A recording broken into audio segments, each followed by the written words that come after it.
सर्वप्रथमे आमको जीवित पिता परमेश्वर धन्यवाद पिता आमको पुणी थे नूतन वर्ष आमको वाक्य शिखा निमंते आम अवकाश अच्छी से जीवित परमेश्वर को धन्यवाद देवा संगे संगे विभूषण उपस्थित छोट बड़ भाई भूमि मानू आम दानकर्ता जीशु ख्रीष्ट नाम नमस्कार। उपदेश 22 अध्याय 6 पद मध्य बालकर गंतव्य पथरे ताहाको शिक्षित कर तेणु से वृद्ध हेले कहू विमुख हेबना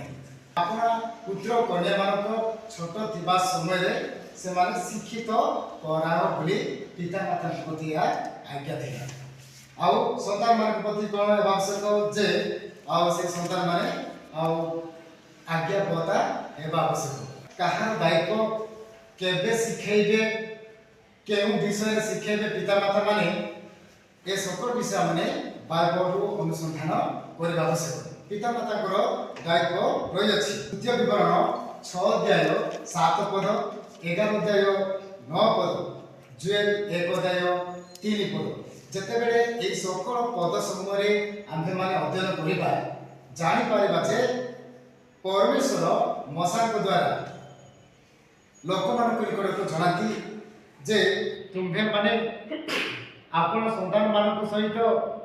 एही विषय तुम्भे माने कथाबार्ता करबो केबे केउ समय रे जते बेले तुमाने बसिबो जते बेले तुमाने उठिबो सोइबो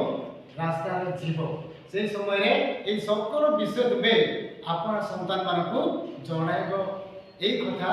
कुआ जाउथिला पिता माता मानकर दायित्व हैला जे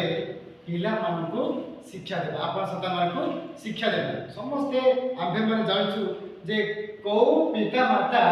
निज संतान मान को आउ खराब रास्ता रे जाओ अशिक्षित ए बोली चाहती ना केबे भी नुहे उदाहरण स्वरूप आउ जदि आम माने छोट समय कौन सी भूल कार्य करबा हम माने कोन करबे बाड़ी धर कि जदि आपन को आउ डरेबे तेबे आपने सठिक रास्ता को आसीबा एही परी से माने आम मान को शिक्षा दे थांती ता केवल ए जागतिक कथा नुहे किंतु ईश्वर को वाक्य मध्य आम मान को शिक्षा देवा से मान कर्तव्य अच्छी कारण 6 अध्याय 4 अध्ययन कले जान परबा जे ए पिता माता माने तुमे माने आपना संतान मान को विरक्ति करबा नहीं किंतु से मान को प्रभु को शिक्षा दे से मान को प्रतिपालन कि पर प्रतिपालन करबे आगो को कि पर बढ़ेबे आउ से मान प्रभु को शिक्षा द्वारा से माने अभिवृद्धि करेबे पिला मान आपना संतान मान को केहू माने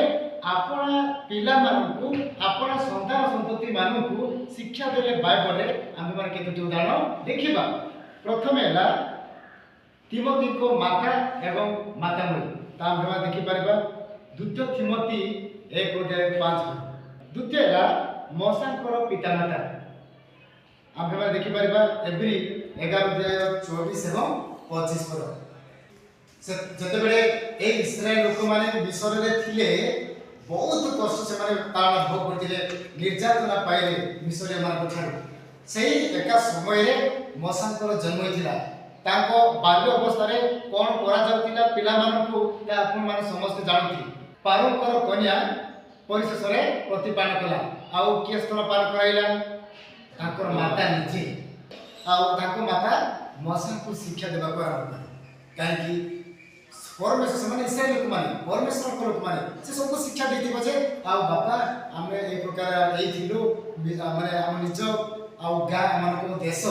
किना न किंतु से प्रकार सब घटना आइतिबार हमने एई स्थान अछु ए प्रकार निर्यातना करा जाउछि बोली मते कोइ थिबे ताको माता तेनु करी आउ जते बेले माने बड़ हेले युवावस्था को आसीले से पारंकर कन्या एबार मते नास्ति कले बोली हमने जानि पाबा से मिस्र समस्त धन अपेक्षा आउ लोक मान सहित इस्राएल लोक मान सहित दुख भोग करे मते पसंद करे यदि आम्पे माने छोट बेलरू जदि ईश्वर को वाक्य शिखिबा जदि जानिबा पिता माता माने आम मान को जदि शिखाइबे तबे आम्बे माने बड़ले सेही शिक्षा रे आम माने रही पारबास्ते रही पारबा आउ तृतीय ला दानियल को पिता माता दानिएल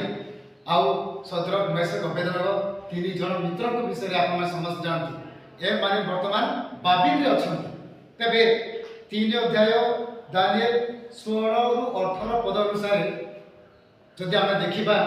जे नवकुनिश्वर से कौन करते एक बृहत प्रतिमा निर्माण करते आ प्रतिष्ठा समय एपरी आज्ञा जारी होता समस्त लोक मैंने से प्रतिमा को प्रणाम करने को पड़े जारी आज्ञा जारी करा आते सब विषय है ये 3 जन बंधु मैंने कौन कर प्रणाम करना माने प्रतिमा को प्रणाम करना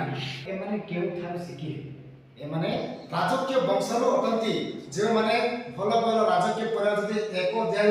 1 2 3 अध्ययन कले जो माने राजकीय परिवार बिलंग करथिले अंतर्गत थिले सेही लोक मानकरी बाबिल को लेकर एपरि दुख परिस्थिति आसिला आ से माने प्रणाम कले नहीं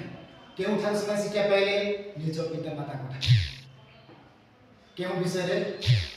मौसा व्यवस्था विषय वाक्य विषय से माने परमेश्वर को वाक्य विषय भल भाव शिक्षा देते पिता माता मान तेणुक जो युवावस्था को आसिले अन्य देश को अच्छा से निज गाँव ना निज देश में सुधा पिता माता देखुना निज गाँव ना ये भिन्न देश अच्छा तथापि एमाने परमेश्वर को भय कर जो शिक्षा पाई व्यवस्था जो शिक्षा पाई सुबह प्रतिमा को प्रणाम कर एक्सोडस 20 चैप्टर आ चतुर्थ विषय है जड़े छोट बालक आप समस्त जानती आम देखा मु अध्ययन करुच्ची जॉन 6 अध्याय 8 सिमन पितरकर भ्राता आदिर नामक ताहाको शिष्य मानक मध्यरु जड़े ताहाको कहिले अर्थात शिशु कहले एक घरे जड़े बालक अच्छे जीशु ख्रीष्ट तेरे प्रचार कले अनेक पुरुष स्त्री मान थिले आ बालक बालिका छोट पिला माने सब जीशु ख्रीष्ट को दमन करछथि काहे कि मु ए बालक को मुने जे बालक गंतव्य पथर ताको शिक्षित कराइबो कि जे आम मान को मुख्य टॉपिक थिला तोइर विषय नहीं ए विषय आम को कोन बुझाय बालक दृश्य आसुछंती जते जीशु प्रचार कले आ बहुत लोक माने 3 दिन पर्यंत बागाबागी रहले से मान कथा कोन से खाद्य नहीं किछि खाइबा को देबा को से चाहछंती तबे शिष्य माने आ खोजिले पाइले जन बालक थिले आमे ए बालकर बैकग्राउंड को जाना थी जे एमान को बदे पिता माता सेही साल को आसी नथि नुए आ जीशु प्रचार करछंती अनेक लोक माने जाउछंती ए पिता माता माने कोन करथि मु जा भाबुछि आ तापा को 5 रोटी 2टी माछ थिला छोट बालक जदि ता बापा मामा जदि आसी थाते ता बापा मामा को धरि थाते जे पिला बाकर थिला ता माने आ बापा मामा को एते आकांक्षा लोक माने जदि जीशु ख्रीष्ट को पछे पछे जाउछंती ए बापा मा एते सचट पणिया एते भलो लोक माने थिले जे ताको निज पिला से बालक केते बसै थिबो के जानिछि आ ताको सब प्रिपेयर करथिबे ए खातिर जो माछ भजा करथिबे कि आ रोटी बनौथिबे बोतल पानी दे रखथिबे के जानि आ ए सब धरि कि तुम जीशु को पछे पछे माने जीशु को शिक्षा सुनिबा को जाउ बोली कहउथिबे नुई माने जदि पूर्व कथा हम देखिले माने बायो पृष्ठ जदि बैकग्राउंड हम देखिले सेही प्रकार कहउथिबे अर्थात पिता माता को माने पिता माता मानकर आ एक प्रकार आकांक्षा थिला से माने निज पिला को पठे ता माने आगे माने ए 3टी 4टी उदाहरण देखि परिबा जे पिता माता मानकर कर्तव्य केते माने महान अटे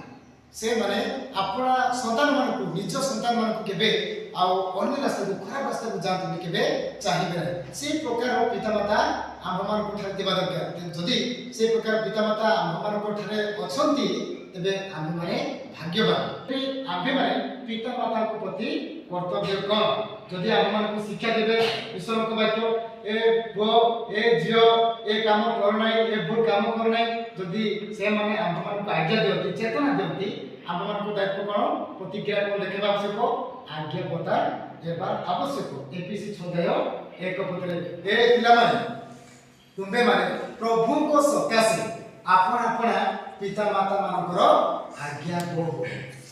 ले केवल पिता माता माने ना मते शासन कहउछंती तो बाध्य कि मो पिता माता को आज्ञा पढेबी ता नहीं काहे कहला प्रभु को उद्देश्य मते प्रभु को पाही तुमे निज निज पिता माता को आज्ञा को समाधान को समाधान कर कहती सारे आउ एवरी 12 अध्याय 9 जदि आम्भे माने देखिले जाय पारबो जे आम्भ मानको शारीरिक पिता माता मन जदि हमको शासन करती माने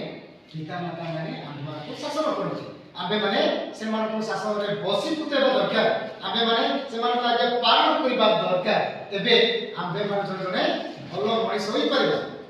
काहे कि आम्भे माने प्रभुंकर विषय शिक्षित आवश्यक पिता माता माने आम मानक शिक्षा देते अनेक प्रचारक माने आम मानक शिक्षा देते के विषय रे समान निज विषय की ना ईश्वर को विषय मानक शिक्षा देते काहे कि आमे माने अध्ययन करिबा गीत सहित अटस्त्री साथ तहिरे से माने जेपरी परमेश्वर को ठारे भरोसा रखि पारे एक द्वितीय परमेश्वर को क्रिया सफल पासुरी न जिवे तृतीय ताहां को आगे सब पालन करिवे जदि 5 पदरु 8 पद अध्ययन कले जानि परबा से विषय ही कहला जे पिता माने तुमे माने अपना अपना संतान को शिक्षा दियो आ सेही संतान माने निज निज संतान को शिक्षा देबे काहे कि आपने परमेश्वर को विषय शिक्षित हो दरकार काहे कि ताहां को विषय में जानिबा आवश्यक काहे कि बाइबल हमने जानिबा आवश्यक काहे कि दरकार होती परमेश्वर मानक सृष्टि कर जेपरी आम्भे माने ताहां कथारे भरोसा रखि पारिबे जेपरी आमने परमेश्वर जेउ जेउ काम बोले इस्राएल मान प्रति किबा आम मान प्रति ता आम्भे माने पासुरी जीवा नहीं आ जेपरी आम माने आज्ञा पालन करिबा प्रभु को विषय यदि आम्भे माने शिक्षित लेबा तबे आम्भे माने भ्रष्ट हेबा आम्भे माने विनाश आम्भे माने कोई तरह पाइबे उदाहरण स्वरूप लेवी 24 अध्याय 10 रु 16 पद आ मिसरिया पुओ लोक आ स्त्री लोक हेले आ इस्राएल लोक मध्य से विवाह हेला संतान जन्म करे जने बालक कोन थिला इस्राएल लोक मान कोन से जुवा सहित से माने विवाद घटिला जे मिसरय पुओ जे जन्म थिले मिक्सिंग जनरेशन आ माने से जुवाटी कोन होला आ को नाम रे से व्यक्ति को साथ देला कहले ना ताकू पत्थर द्वारा मार जी से व्यक्ति मान जे से पुओटी से जुवाटी आ ताकू पत्थर द्वारा मारले से मृत्युवरण करे सेही परि आम मानक जीवन मध्य परमेश्वर को वाक्य जदि शिक्षित हेबा आमे परमेश्वर को विरुद्ध केबे जाई पाइबे नै परमेश्वर को आमे अकारण निंदा करबानी तेणु करी लेखा गला उपदेशक 5 अध्याय 2 पद जे परमेश्वर को विरुद्ध रे कौन सी कथा कहबा निमते तुममान को चित्त माने हृदय चंचल न हो कारण तुमे पृथ्वी रे अछ आ परमेश्वर स्वर्ग रे अछ तेणु करी तुममान को कथा अर्पय ए वाक्य समस्त को आशीर्वाद करतु समस्त उपस्थित होई ईश्वर को वाक्य शांति श्रृंखला सहित रक्षा करी आपन सुनिले समस्त को आशीर्वाद करतु।